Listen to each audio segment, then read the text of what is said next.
आइए सुनते हैं आचार्य चतुर्सेन शास्त्री के लिखे उपन्यास गोली का 14वां भाग। दिन बीते, मास बीते, वर्ष पर वर्ष बीत गए।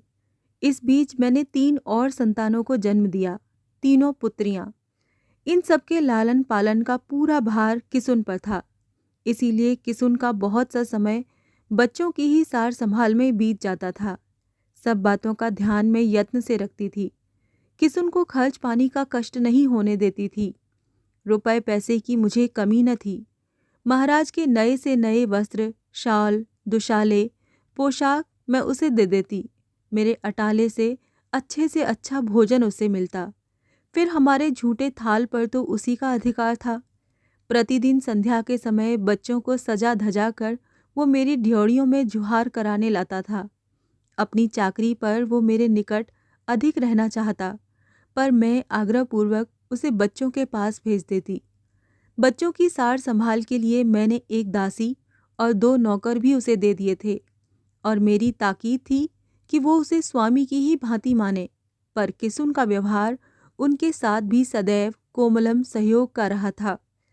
बड़ा पुत्र अब मेरा 17 वर्ष का था और सबसे छोटी बच्ची 3 साल की। बड़ा पुत्र ये समझता था कि मैं उसकी माँ हूँ, पर वो ज्यों-ज्यों सयाना होता गया, वो समझता गया कि वो जन्मजात गोली है। किसुन को वो बापू कहता था और महाराज को अन्नदाता और मुझे सरकार। मुझे ऐसे भी अवसर मिले जब मैंने उसे अंक में भरकर बेटा कहा, उससे आंख से आंख मिलाकर कहा, मैं तेरी माँ हूँ, मुझे माँ कह। पर वो सदा हंसकर लजाकर आंखें नीची कर लेता।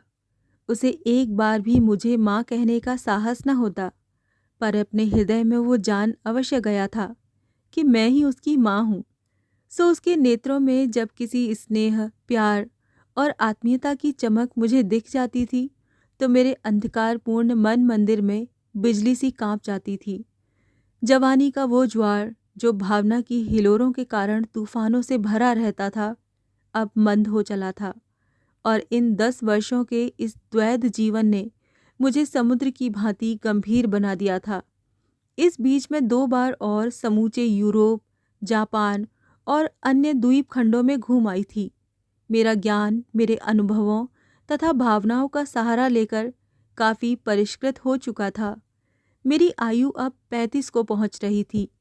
अब भी तारुण्य मेरे अंग अंग में व्याप्त था। इस बीच एक बार भी किसी गंभीर रोग से आक्रांत नहीं हुई थी। मेरा रूप अब भी निखरा पड़ता था, और राजा एक प्रकार से अब भी मेरे अनुगत दास थे। मेरी किसी भी इच्छा की वो अवहेलना नहीं कर सकते थे। मेरे महल में आकर अलस भाव से दारू पीना और पड़े रहना एक प्रकार का उनका व्यसन हो गया था। मैं भी अब उतनी अदब कायदे की पाबंदी नहीं करती थी।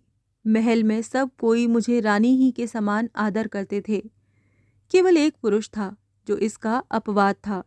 वो था लालजी खवास। वो अब भी मुझे गोली ही समझता था। चंपाबाई कहकर पुकारता था। कभी सलाम मुजरा नहीं करता था, और चाहे जब इत्तला किए बिना मेरे महल में आ धमकता था। वो राजा से भी अधिक निर्द्वंद था, और उसमें मेरी कुछ भी पार नहीं पड़ती थी। मैं उसे घृणा की दृष्टि से देखती थी, ये बात वो जानता था, और समय कुसमय व्यंग्यवाणी से उसका बदला भी चुकाता था। लेकिन किसुन वीरता से उसका मुकाबला करता। कभी कभी दोनों की झड़प हो जाती थी। तब किसुन उसे खूब आड़े हाथों लेता था। इससे मुझे प्रसन्नता होती थी। मेरे पास अब काफ़ी धन इकट्ठा हो गया था। मैंने कुछ कारोबार में भी रुपया लगा दिया था। बम्बई के एक दलाल के मार्फत शेयरों की खरीद फरोख्त करती रहती थी। कई कंपनियों के हिस्से भी खरीद लिए थे। एक कॉटन प्रेस रियासत में ही खुलवा दिया था। इन सब की देख रेख, हिसाब किताब किसुन ही रखता था। रुपया पैसा भी वही रखता। मेरे बैंक का हिसाब भी सब उसी के सुपुर्द था। एक प्रकार से वो मेरा दरबान, खजांची और सलाहकार था। वो खूब सावधान होकर कौड़ी पाई का हिसाब रखता था, और समय समय पर मुझे समझाता रहता था। मैं तो अपनी ओर से उसे ही अपने सर्वस्व का मालिक समझती थी, पर वो मेरा सारा काम केवल सेवा भाव से करता था। उसका मुझे बड़ा सहारा था, भारी भरोसा था। वो मेरी जीवन नैया का खिवैया था। अब और क्या कहूँ, अपने इस अधम गुलाम शरीर को छोड़कर, जो अन्नदाता का था, और सब कुछ मैं किसुन को दे चुकी थी, अपना मन और धन। केवल तन पर मेरा हक न था। वो स्त्री धर्म के अधीन नहीं, गोली धर्म के अधीन था। अंग्रेजी और हिंदी का मुझे अच्छा ज्ञान हो गया था। मैं अच्छी अच्छी पुस्तकें पढ़ने में रुचि रखती थी। पढ़ने लिखने का मुझे अवकाश ही अवकाश था। दिन में बहुत कम महाराज मेरे महल में पधारते थे, रात को भी रोज नहीं आते थे। अतः मेरा सबसे प्रिय व्यसन पठन पाठन हो गया था। पहले मैं धार्मिक पुस्तकों में रुचि रखती थी। गीता को मैंने पढ़ना चाहा, उसको अधिकांश कंठस्थ भी कर लिया, पर उसमें मेरा मन न लगा। महाभारत, वाल्मीकि, रामायण मैंने खूब चाव से पढ़ा, परंतु अब मुझे साहित्य का चस्का लग गया था। उसका आरंभ मीराबाई की कविता से हुआ। राजस्थान में मीरा के पद बहुत प्रसिद्ध हैं। महलों में वो प्राय गाए जाते हैं। मैंने भी कई पदों का गाना सीखा। मीरा की कविता के ही कारण मेरी रुचि धर्म ग्रंथों से हटकर साहित्य पर जा लगी। आरंभ में मैंने उपन्यास कहानी पढ़े। पीछे तो साहित्य की अच्छी अच्छी पुस्तकों को पढ़ने में मेरा मन लगता गया। बार बार विलायत यात्रा करने से मेरी सामाजिक झिझक दूर हो गई थी। अब तो अन्नदाता के अधीन केवल मेरा शरीर था। इस बात को छोड़कर और किसी तरह से मैं दासी न थी। संपूर्ण रूप में मैं रानी की ही भांति रहती थी। मैं सदा सामाजिक कार्यों में भाग लेती, दिल खोलकर चंदा देती, स्वयं समारोहों में सम्मिलित होती। पर्दे का बंधन तो अब भी था, पर मैंने बहुत अंशों में उसे तोड़ दिया था। यद्यपि मैं खुलेआम बहुत कम निकलती थी, फिर भी घूंघट मैंने त्याग दिया था। जब निकलती थी तब खुले मुंह। महाराज ने मुझे ऐसा करने की अनुमति दी थी। वो कभी मेरे रूप पर रीझे थे, अब मेरे गुणों पर मोहित थे। कठिन समय पर वो मेरा सहारा लेते थे। मन की खिन्नता में वो मेरे पास आकर प्रसन्न होते। उनके जीवन में भी कठिनाइयाँ थीं, उन्हें हम मिलकर हल करते। यद्यपि फिजूल खर्ची रियासतों में बहुत होती थी, तथापि वो एक परिपाटी ही थी, उससे बचा नहीं जा सकता था। रंडी, भांड और अन्य कलावंत आते थे, इनाम इकराम पाते थे। इनमें खर्चा होता था, पर वो उस खर्च की समता न करता था जो अंग्रेज हाकिमों के दौरे पर होता था। मुझे याद है, मेरे सामने 2 बार वायसराय रियासत में पधारे और हर बार 5-6 लाख रुपया खर्च हुआ। यद्यपि वो ठहरे केवल 2 ही 3 दिन। दरबार इन अंग्रेज मेहमानों से बहुत भय खाते थे, खासकर वायसराय से। ये रियासत में राजा को डांट फटकार लगाने, उनकी आरोग्यताओं की कैफियत सुनने सुनाने, धमकी देने और उन पर ये प्रकट करने आते थे कि हम तुम्हें अत्यंत अयोग्य समझते हैं, केवल कृपापूर्वक तुम्हें राजा बनाए हुए हैं। वास्तव में राजा उनके सामने एक पालतू कुत्ते से अधिक हस्ती नहीं रखता था। इसी से जब ऐसे राज मेहमान आते थे, रियासत भर में गाजे बाजे, सवारी रोशनी, दावत शिकार आदि की धूम मचती। तब महाराजा धीराज थक कर प्राय बौखलाए हुए, बेंत से पिटे हुए कुत्ते की भांति मेरे महल में आ पड़ते थे। एक बार तो मैंने उनकी आंखों में आंसू भी देखे, पर मैं सदैव उन्हें ढांढस देती, सच्चाई और वीरता से कठिनाइयों का सामना करने की सलाह देती। बहुत बार मैंने उन्हें विपत्ति से उबारा। एक बार तो मुझे अपना सारा संचित धन, हीरे जवाहरात और जेवर न्यौछावर कर देने पड़े। मैं दबंग भी थी। प्रकृति मेरी बचपन से ही सतेज थी। अब राज वैभव, सुख सुविधा, यूरोप यात्रा और शिक्षा के प्रभाव से मैं और दबंग हो गई। मेरा ये दबंगपन महाराज को पसंद था। वो कहते, चंपा, तू राजा बन जा और मैं तेरा चाकर बन जाऊं। इस पर मैं केवल एक मीठी मौन मुस्कान से ही अपेक्षित उत्तर देती थी। मेरे विद्या व्यसन को वो जानते थे, पसंद करते थे। वो स्वयं विद्वान और विद्या व्यसनी थे, पर पढ़ने लिखने के लिए बहुत कम समय उन्हें मिलता था। सुबह का बहुत सा समय उनका पूजा पाठ में बीतता और शाम का शराब की लत में। राजकाज भी वो कुछ देखते थे, पर हकीकत में वो इसके लिए योग्य पुरुष नहीं थे। राजा की अपेक्षा वो प्रेमी अधिक थे। महल में और कोई भी स्त्री मेरी भांति विद्या व्यसनी न थी। धर्म कर्म पूजा पाठ का ढकोसला मुझे रुचिकर न था।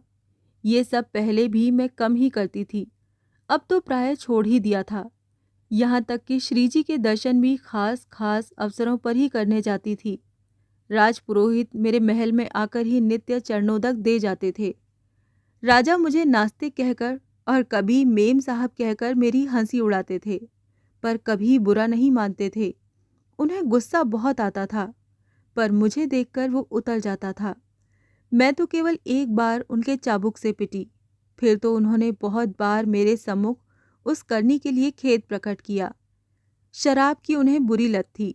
शराब पीकर वो आपे से बाहर हो जाते थे, पर मैं सदा उन्हें शराब से दूर रखने की चेष्टा करती। बहुधा उन्हें उत्तम पुस्तकें पढ़कर सुनाती। कविता सुनने में उन्हें रस आता था। वो कभी कभी कविता रचते भी थे। वो जब कभी रियासत से बाहर जाते थे, मैं उनसे अच्छी पुस्तकें लाने की फरमाइश करती और वो मेरे लिए पुस्तकें लाना कभी न भूलते। इस प्रकार मेरे पास उत्तम पुस्तकों का एक बड़ा संग्रह हो गया था। महाराज को केवल संगीत सुनने का ही शौक न था, वो स्वयं संगीतज्ञ भी थे। उन्होंने मुझे खुद संगीत का शौक कराया। आरंभ में उन्होंने ही मुझे इस राज सितार सिखाया। बाद में उस्ताद जी को रखा। मैं अच्छा गाने लगी थी। हाँ, उन जैसा सितार न बजा सकती थी। वो बहुधा मेरे महल में आकर बड़ी रात तक स्वयं तबला बजाते और मेरा आलाप सुनते। कभी स्वयं भी आलाप लेते। तबला बजाने में किसुन भी सिद्धहस्त था। वो भी हमारी संगत में बहुधा रहता। उसकी उपस्थिति से मैं प्रसन्न होती थी। कभी कभी मैं महाराज की अनुपस्थिति में भी गाने बैठ जाती। तब भी किसुन तबले पर संगत करता था। अब मुझे अपनी संतान को उच्च शिक्षा दिलाने की धुन सवार थी। मैंने ये दृढ़ निश्चय कर लिया था कि चाहे जो भी हो जाए, मैं उन्हें गोले गुलाम का जीवन नहीं व्यतीत करने दूंगी और उन्हें सभ्य और प्रतिष्ठित नागरिक बनाऊंगी। उसके लिए मैंने अच्छी सी रकमें रियासत के बाहर बैंकों में जमा कर दी थीं। मेरा बड़ा लड़का जब 10 वर्ष का था, तभी मैंने महाराज से बहुत बहुत आग्रह करके उसे अजमेर के मेयो कॉलेज में भर्ती कर दिया था, जो केवल राजकुमारों के लिए खोला गया था। वहाँ उसके लिए एक प्रतिष्ठित विद्वान गार्जियन भी नियुक्त कर दिया था, जिसका पूरा खर्चा मैं देती थी। इस साल वो वहाँ से ग्रेजुएट होकर कानून पढ़ने बम्बई चला गया था। किसुन को भी मैंने विद्या व्यसनी बना दिया था। उसके रहन सहन, कपड़े लत्ते का मैं पूरा ध्यान रखती थी। बहुधा मैं उसे पुस्तक पढ़कर सुनाती और छांट छांट कर पुस्तकें पढ़ने को देती थी। मेरे बड़े पुत्र को वो लाल साहब कहता था। मैं भी उसे लाल साहब ही कहकर पुकारती थी। वो जब कॉलेज चला गया, तब किसुन बड़ा अधीर हो गया। उससे उसे बहुत प्यार हो गया था। वो उसे बापू कहता था, पर अब उस कमी को वो मेरी तीनों पुत्रियों का लालन पालन करके पूरी करता था। अभाव में भाव और भाव में अभाव, जैसे भी समझा जाए। हमारी विचित्र गृहस्थी इस तरह लुढ़की चली जा रही थी। लालजी खवास रंग महल में मेरा एकमात्र शत्रु था। जिस दिन मैं रंग महल में आई, इस आदमी पर मेरी दृष्टि पड़ी, उसी दिन मेरा मन इसके प्रति घृणा से भर गया। इसके बाद जब मैंने इसके सारे चरित्र सुने, जाने, तब से मैं इसे तिरस्कार की दृष्टि से देखने लगी। वो भी मेरी दृष्टि को पहचान गया। भला ये कैसे संभव हो सकता था कि जिसका रंग महल पर अबाध शासन चलता हो, उसे एक जन्मजात गोली गुलाम तिरस्कार की दृष्टि से देखे, उसे तुच्छ समझे। वो तो रानियों तक को कुछ न समझता था। बस आरंभ ही से मेरी उसके साथ ठन गई। सभी लोग उसे बाबा कहते थे, पर मैं उसे खवास जी कहकर ही पुकारती थी। मेरा ये संबोधन भी उसे सह्य न था। उसने भी मुझे नाम लेकर चंपाबाई कहकर पुकारना आरंभ किया, पर मुझे ये पसंद न था। मैंने उसके लिए ड्योढ़ी बंद कर दी। परंतु वो रंग महल का तो एक प्रकार से सुपरिटेंडेंट ही था। रंग महल की सभी स्त्रियों की आवश्यकता की पूर्ति वही करता था। इसी का उसे घमंड भी था। पर मैंने सारी असुविधाएं सहन की और मैं इस पशु के सामने नहीं झुकी। मेरे इस काम में किसुन ने सहायता की। वो जब भी मेरी ड्योढ़ी पर आता, किसुन बाहर ही उससे बात करता, उसे भीतर आने न देता। वो कहता, जैसे हम गोले चाकर हैं वैसे ही तुम भी चाकर खवास हो, हमारे अन्नदाता नहीं हो, फिर कैसे हमारी सरकार को नाम लेकर पुकारते हो? तुम सरकार कहो और मुजरा जुहार करो तो तुम्हारे लिए ड्योढ़ी खुल सकती है, नहीं तो नहीं। उसने अन्नदाता से भी शिकायत की, पर उन्होंने कुछ कान नहीं दिया। इसी से वो सदा मुझे तेल की धार में होकर देखता था। कहना चाहिए सदैव मेरी जड़ काटने पर आमादा रहता था, पर मैं उसे मुंह नहीं लगाती थी, उसे तुच्छ और कमीना समझती थी। मैं जान गई थी कि महाराज को जितनी बुरी लतें थीं वो सब इसी आदमी ने लगाई थीं। ये मनुष्य के रूप में पक्का शैतान था। संभव है यदि रियासत में ये पुरुष न होता तो महाराज के अच्छे गुणों का और अधिक विकास होता। महाराज पूरी तरह से इसके चंगुल में फंसे थे। रंग महल में तो इसका अबाध शासन था ही, केवल मैं ही इसके शासन को नहीं मानती थी। इसी से ये मुझे तुच्छ गोली गुलाम की नज़र से देखता। फिर गोली तो मैं थी ही, पर अपने गुणों तथा शिक्षा के कारण और आत्म प्रतिष्ठा की भावना से ओतप्रोत होने से मैं अपने को अब उतना हीन नहीं समझती थी और समय समय पर उसका तिरस्कार कर बैठती थी। इसीलिए इसने महाराज का मन मुझसे फेरने में बड़े जोड़ तोड़ लगाए। पर चाहे मेरे रूप गुणों से कहिए, चाहे सेवा निष्ठा से कहिए, चाहे स्वयं महाराज की शालीनता से कहिए, एक बार जो उनका मन मुझसे मिला सो मिला। मैं तो यही समझती रही, पर भीतर ही भीतर जो विष का पौधा पनप रहा था उसे मैंने उस समय जाना ही नहीं था। महाराज सब कुछ उसकी सुनते थे, पर मेरे विरुद्ध कुछ भी नहीं कहते थे। हाँ, उसके विपरीत भी नहीं सुन सकते थे। महाराज की मर्जी के खिलाफ मैं उन्हें चिढ़ाना पसंद नहीं करती थी, अतः मैं कभी अपने और उसके बीच के विवाद को महाराज तक नहीं ले जाती थी। स्वयं ही मैं इससे निपट लेती थी। इस काम में किसुन मेरे साथ था। वो एक वीर पुरुष की भांति इस नर पिशाच से मेरे पक्ष में लोहा लेता था।